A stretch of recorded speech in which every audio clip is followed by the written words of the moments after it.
جو بھی شخص میری طرح غامدی صاحب کی اس فکر سے ابھی ابھی متعارف ہوا ہے تو اس کے ذہن کے اندر ایک سوال ابھی بھی پیدا ہو رہا ہے کہ جس بنیاد پر سیدنا ابوبکر صدیق رضی اللہ تعالی عنہ نے سیدہ فاطمہ کے مطالبے کو قبول نہیں کیا تھا، وہ ایک خبر واحد تھی کہ انبیاء کی وراثت تقسیم نہیں کی جاتی۔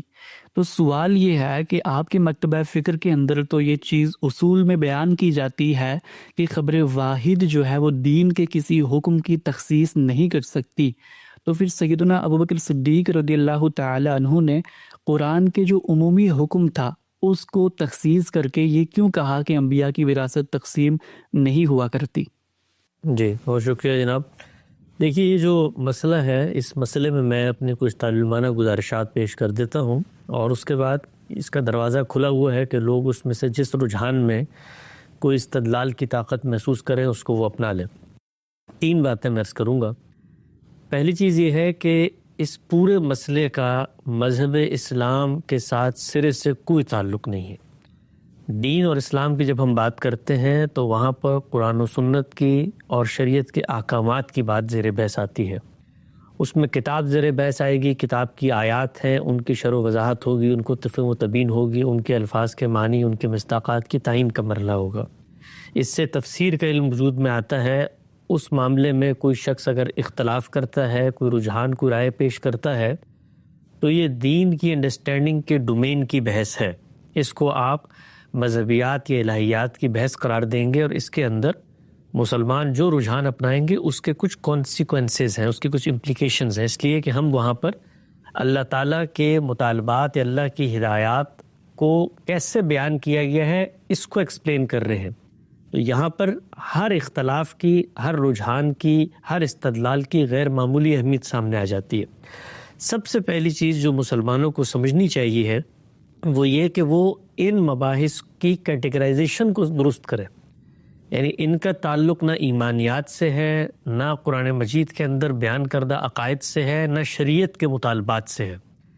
اور میں اور آپ جس وقت مسلمان ہونے کا دعویٰ کرتے ہیں تو جو چیز ہمیں مسلمان بناتی ہے ان میں سے کسی امور میں سے امر کا تعلق اس بحث سے نہیں ہے، جس بحث میں ہم گتھم گتھا ہوتے ہیں، جس بحث کی بنیاد پہ ہمارے یہاں فرقے اور گروہ بندیاں ہوئی ہوئی ہیں، جس بحث کی بنیاد پر ہم ایک دوسرے کی تجہیل، تصفیق، تکفیر تک پہ اتر آتے ہیں، اور جس بحث کی بنیاد کے اوپر ہمارے ہاں اس قدر انتشار پیدا ہو گیا ہے کہ جیسے 2 گروہ ہیں اور آپس میں باہم دست و گریباں ہیں۔ اس کو درست کر لیں، اس کی صحیح پلیسمنٹ پہ اس بحث کو لے جائیں۔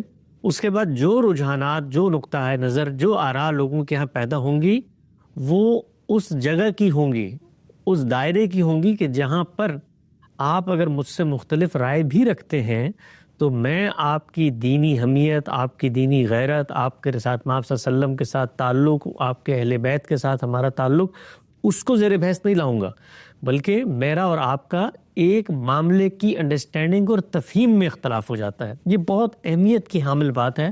بظاہر لگتا ہے کہ یہ شاید میں نے تمہید کے طور پہ ایسے کر دی ہے، اس کی وجہ یہ ہے کہ ہمارے ہاں صرف اس ایک چیز کو نہ سمجھنے کے نتیجے میں اس قدر خانہ جنگی کی صورتحال پیدا ہو گئی ہے کہ مسلمان سے نفرتیں پال رہے ہیں، ایک دوسرے کے بارے میں کینہ، بغض اور حسد رکھتے ہیں، ایک دوسرے پر تہمتیں دھرتے ہیں اور تنابز بالالقاب کرتے ہیں کہ فلاں رافضی ہے، فلاں خارجی ہے، فلاں یہ ہے، فلاں وہ ہے، فلاں اہل بیت کا دشمن ہے، فلاں اس چیز کا منکر ہے۔ اس چیز سے مسلمان اوپر اٹھیں۔ جدید پڑھنے لکھنے والے لوگ جو دین کی طرف آ رہے ہیں وہ ان اطلاقی اختلافات میں ہمارا تواحش دیکھ کر، ہماری نفرتیں دیکھ کر مذہب اسلام سے متنفر ہو جاتے ہیں۔ یہ بات ذہن نشین کریں کہ مذہب اسلام دعوت کا مذہب ہے، ہم نے اس کو دنیا میں پیش کرنا ہے۔ اس پیشکش میں جس وقت ہم چیزوں کو باہم خلط مبحث کا شکار کر دیتے ہیں تو اس سے ایک روایت وجود پذیر ہوتی ہے۔ اس روایت میں ان چیزوں کی تفریق نہیں کی گئی ہوتی کہ یہ قرآن پر مبنی ایک مسلمانوں کا فہم ہے، یہ قرآن کی آیت کا ترجمہ ہے، اس ترجمے کو سامنے رکھ کے کچھ استنباط کیے گئے ہیں، اس استنباط کے نتائج سے ایک فقہ مرتب ہوئی ہے، اس فقہ سے ایک تہذیبی روایت بنی ہے۔ یہ سب چیزیں الگ الگ ہونی چاہیے ہیں۔ یہ الگ الگ نہیں ہوں گی تو اسلام کی دعوت کو ہم بطور دین کے دنیا میں پیش نہیں کر سکتے۔ ہم جیسی جائیں گے کسی کے پاس تو سب سے پہلے مجھ سے وہ یہ پوچھے گا کہ یہ بتائیے کہ آپ شیعہ اسلام کی دعوت دے رہے ہیں کہ سنی اسلام کی دعوت دے رہے ہیں؟ اچھا اگر یہ تھا تو بتائیے امیر معاویہ اور سیدنا علی کے درمیان جو ہوا تھا اس میں حق پہ کون تھا؟ اچھا یہ بتائیے کہ باغ فدق کے معاملے کے اندر جو ہے وہ مثال کے طور پر میراث کا باغ فلاں رسول اللہ کی بیٹی کو کیوں نہیں ملا؟ اچھا یہ بتائیے کہ یہ جو مسلمانوں کے اندر بعد میں جنگیں ہوئی ہیں ان کی اسلام، تو یہ سب چیزیں اگر ہم کیٹیگرائزیشن درست نہ کریں تو یہ ہمارے مذہبی پیکج کا حصہ بن جاتی ہیں، اور اس کے اتنے خطرناک نقصانات نکلتے ہیں کہ اس دور میں جو لوگ مذہب اسلام سے متنفر ہو گئے ہیں اس کی بنیاد یہ اختلافات ہوتے ہیں۔ تو الگ الگ کرنا اس لیے ضروری ہے۔ اس پہلے نقطے پر اصرار کے بعد میں یہ عرض کروں گا کہ یہ جو معاملہ ہے، یہ معاملہ اگر شریعت کے احکامات پر عمل درآمد کا ہے، ظاہری بات ہے اگر میں حکمران ہوں تو دین اور شریعت نے کچھ ذمہ داریاں مجھے دی ہیں، اگر میں عام آدمی ہوں تو دین اور شریعت کی کچھ ہدایات مجھ سے متعلق کرتی ہیں۔ اس کا مطلب یہ ہے کہ اب میں نے ان پر عمل درآمد کرنا ہے۔ شریعت کی کسی ہدایت پر عمل درآمد کرنے کے لیے کون شخص جواب دہ ہے، یہ دین نے ہمیں دو ٹوک انداز میں اصولی طور پہ بتا دیا ہے، اور ہمیں یہ بتا دیا ہے کہ وَلَا تَزِرُ وَازِرَةٌ وِزْرَ أُخْرَى، کوئی کسی کا بوجھ نہیں اٹھائے گا۔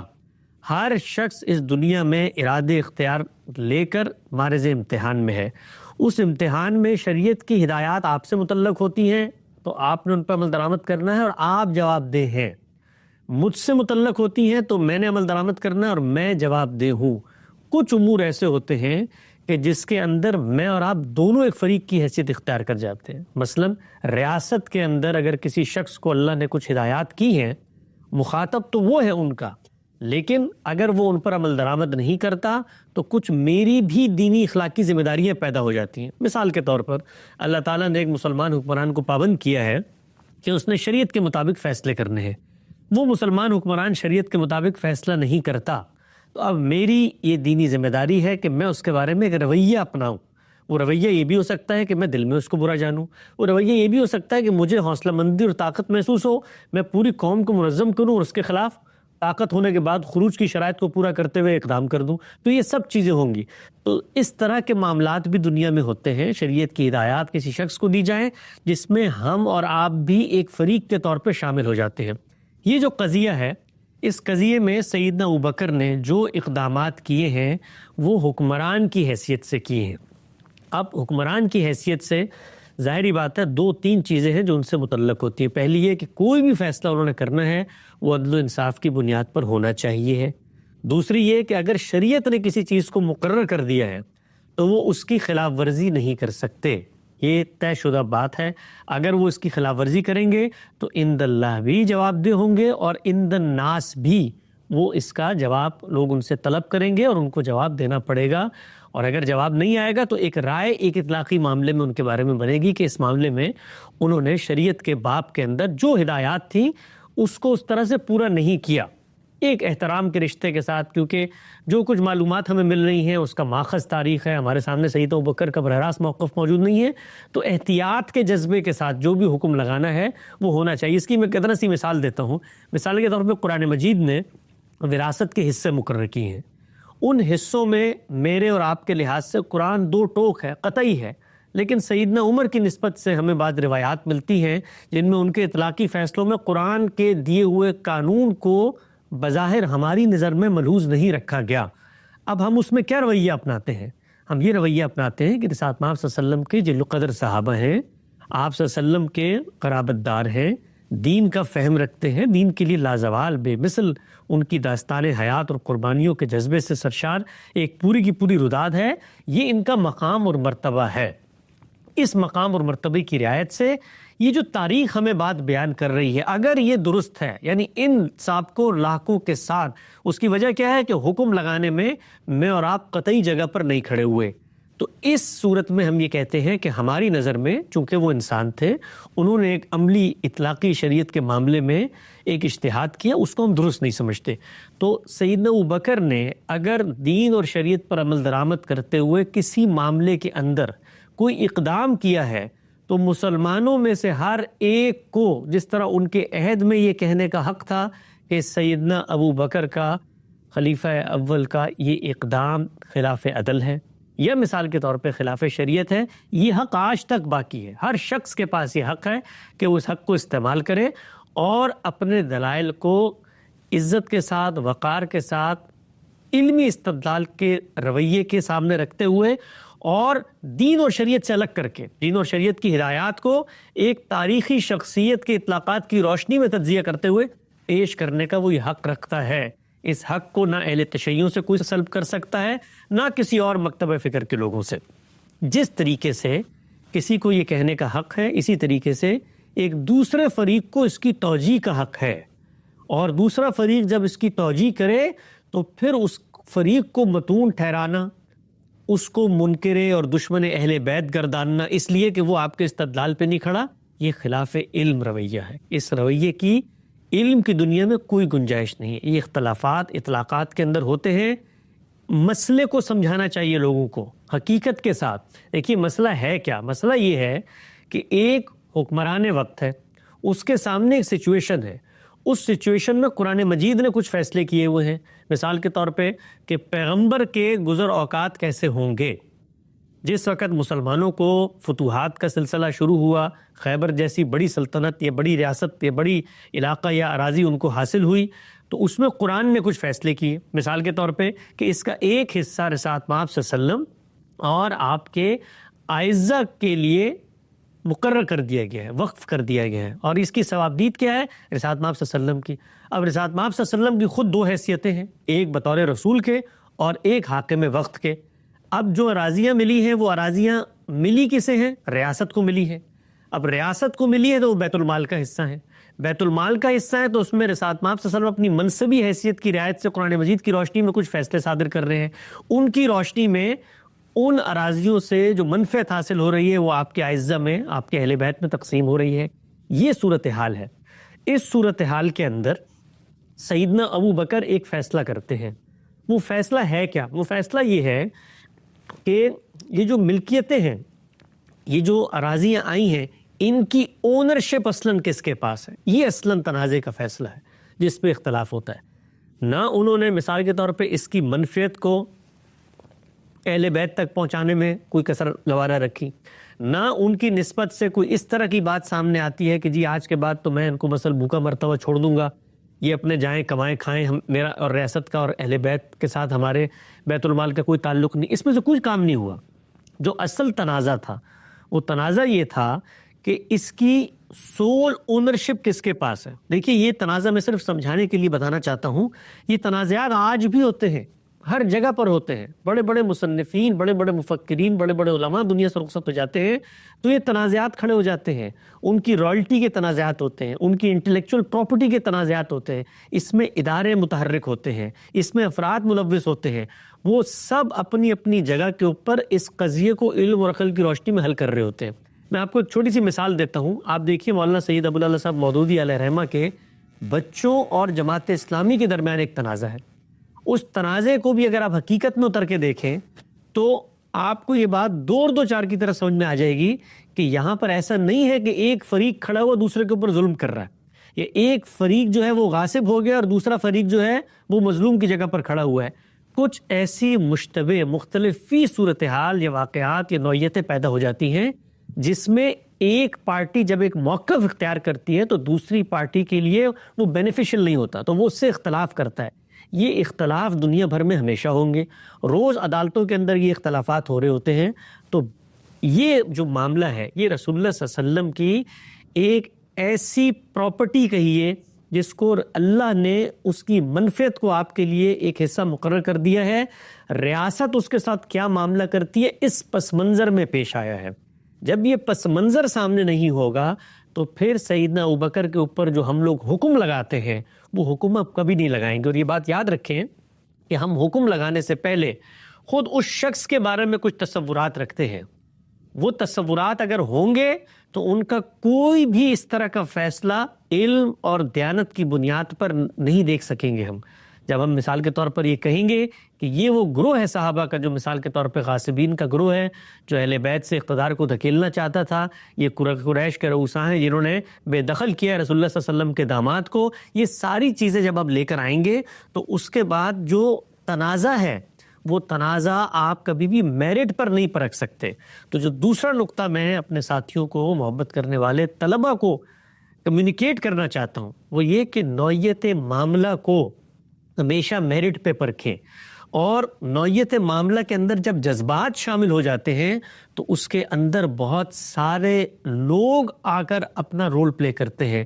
اس میں منافقین بھی رول پلے کرتے ہیں جو مسلمانوں کی شیرازہ بندی چاہتے ہیں، اس کے اندر وائزین بھی رول پلے کرتے ہیں جو واقعات کی بنیاد پر لوگوں کے جذبات کو ابھارتے ہیں، اس کے اندر وہ لوگ بھی رول پلے کرتے ہیں جو مثال کے طور پہ پورا کا پورا ایک تصور امامت اور خلافت اپنے ذہن میں رکھتے ہیں اور جن کی نظر میں یہ لوگ بطون ٹھہرنے چاہیے ہیں۔ تو یہ سب لوگ آ کے اپنا اپنا کردار ادا کرتے ہیں۔ اس میں قصے، کہانیاں، لغویات، باتیں جب آپ ان کو میرٹ پر تجزیہ کریں اور ان کے حقائق کو دریافت کرنے کی کوشش کریں تو کوئی بھی چیز پایہ ثبوت تک حتمی طور پہ نہیں پہنچتی کہ ہم اس کی بنیاد پر کسی شخص کے اوپر اخلاقی کوئی حکم صادر کر سکیں۔ تو اس چیز کو ذہن میں رکھیں کہ یہ دنیاوی تنازعات ہوتے ہیں، ان کا دین سے کوئی تعلق نہیں ہے، اس کو وہاں پر جا کر حل کرنا ہے۔ تنازع کی نوعیتوں کو سمجھیں کہ تنازع یہ نہیں ہے کہ مسلمانوں کے جو خلفاء ہیں وہ ایک طرف تو علم اور اخلاق میں اتنے برتر ہیں، دوسرا رسول اللہ کے خاندان کے ساتھ ظلم اور عدوان کا بازار گرم کیے۔ یہ نوعیت نہیں ہے، نوعیت سول اونرشپ کی ہے۔ چونکہ وہ ریاست کے تحت ریاست کو ملے تھے، اب ریاست ان کے ساتھ کیا معاملہ کرے اس کے اوپر اختلاف ہوا ہے۔ یہ اختلاف آج بھی ہوگا، کل بھی ہوا ہے، آنے والے وقتوں میں کوئی مسلمان حکمران آتا ہے۔ آپ دیکھیے اس کی ایک اور مثال سواد عراق کی زمینیں ہیں۔ مسلمانوں کو سیدنا عمر کے دور میں لاکھوں ایکڑ زرعی اراضی حاصل ہوئی ہے فتوحات کے نتیجے میں، دنیا کی زرخیز ترین زمین ہے۔ خود صحابہ اکرام کے مابین اس کے اوپر اختلافات کی نوعیت کو آپ جان لیں، اس کے جو حاصلات ہیں یا اس سے جو مال آتا ہے وہ کیسے خرچ ہوگا، وہ کس کی ملکیت میں ہوگا، اس کا حق کے تصرف کس کے پاس جانا چاہیے، ایک ایک معاملے میں اختلاف ہوتا ہے۔ تو اس طرح کے اختلافات سامنے آتے رہتے ہیں، ان میں کوئی حرج، کسی طرح کی کوئی ترمیم اور تبدیلی کی کوئی ضرورت نہیں ہے۔ لوگ آرا دیں گے، ان آراء پر آپ کو اختلاف کا حق ہے۔ آخری اور تیسری بات میں عرض کرنا چاہتا ہوں، اگر سیدنا ابوبکر یا کوئی دوسرا صحابی قرآن مجید میں بیان کردہ اصول سے مختلف کوئی بات بیان کرتا ہے تو اس کو قرآن کی روشنی میں پرکھا جانا چاہیے ہے۔ یہ دو ٹوک اصول ہے۔ مثال کے طور پہ وراثت کا ایک قانون اللہ نے بیان کیا ہے، وہ قانون بغیر کسی استثناء کے قرآن مجید میں بیان ہوا ہے۔ جس طریقے سے وہ قانون بیان ہوا ہے اس طریقے سے اس پر عمل درآمد کرنا ضروری ہے، لیکن اس کے ساتھ ساتھ خود قرآن مجید ہمیں یہ بتاتا ہے کہ منصب رسالت کے ساتھ بعض استثناءات اور بعض ایسے امتحانات اور تقاضے ہیں ابتلا کے جو صرف رسول کے ساتھ خاص ہوتے ہیں، وہ بھی سامنے رکھنے چاہیے۔ مثال کے طور پر رسالت مآب صلی اللہ علیہ وسلم کے لیے، ہم سب کے لیے تو نمازیں قرآن نے 5 فرض کی ہیں، لیکن اللہ کے پیغمبر کے لیے 6 نمازیں فرض تھیں۔ تو اب کوئی شخص اٹھ کے یہ کہہ سکتا ہے کہ نعوذ باللہ یہاں پہ شریعت میں تغیر و تبدل ہو گیا ہے، یہ ہماری شریعت الگ ہے، پیغمبر کی شریعت الگ ہے۔ پیغمبر کی منصبی حیثیت سے بعض اس کو اضافی احکامات دیے جاتے ہیں۔